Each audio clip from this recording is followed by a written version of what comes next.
Hey team, thanks for tuning in. Today we're going to go over some concepts around getting to the back. So we're going to explain this in a few different scenarios and hopefully you'll get an understanding of a couple of different ways that will help you get to the back. However, you can use these concepts to make up a whole lot of different techniques. You just have to keep the same concepts in mind. So if we're looking at our partner, a couple of real basic things that we can do is we need to get our partner's arm across their body, and this will lead us a pathway to their back. Okay, so every time my partner reaches, okay, or I can drag them through, this opens up a pathway to my partner's back. The other way around is to go underneath. So a classic example of this would be the collar tie, where I step underneath to get to my partner's back.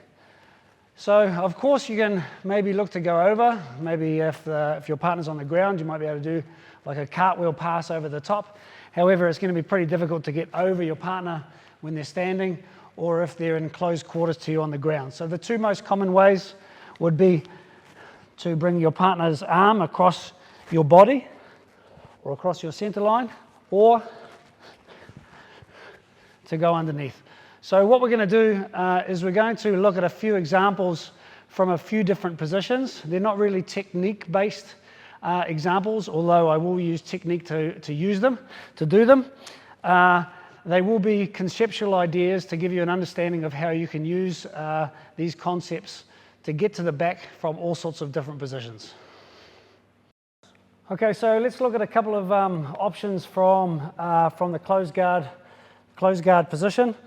So if I reach across, which means I'm bringing my arm across my partner's center line. So this is one of the reasons why we're told never to attack from this position. And maybe I start looking for the Americana because I don't know not to reach across. Okay, this gives a direct pathway straight to my back. So the next one is if we then force our partner's arm across, or we drag our partner's arm through, and we do exactly the same thing. So we drag our partner's arm across the center line, and then we look to do the same thing. Okay, so you're still using those same concepts from the stand-up. And the next one is if you end up going underneath the arm. So if Jaden reaches up and grabs and then starts to work underneath to get his head underneath my arm, then he's got the same pathway to the back. So the next one we'll look at is the half guard position. They're all going to be very similar, but this just gives you an idea of going underneath the arm or pulling your partner's arm across.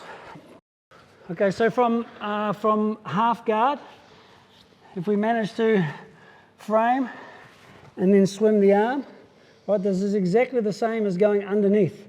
So if I pop my partner up, I end up swinging my leg and coming back through. That's the same principle. Same as if we have knee shield. I push my partner, he drops in, I swim the arm, and I pop out to the back again. Same concept. The same with side control. It's exactly the same.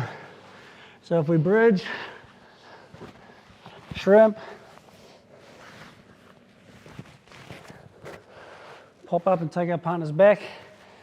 And then the last one is from mount position.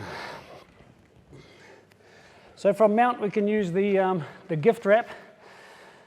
So we can look to attack, and then while my partner goes to defend, I bump the arm across, secure, and now you can see I've pushed Jaden's arm across the body again. I push and I pull, I lift so that my partner can move, and I start to turn to expose the back. So he either comes up to his knees, or I get back mount, or back with my hooks in. So thanks for watching. Those are some very basic concepts on how to look to take your partners back. This is for more white to blue belt level. This will be up on our Pathway to Blue Belt playlist on YouTube. If you like what we're doing, please like and subscribe. Hit the notifications button, and we'll see you in the next video.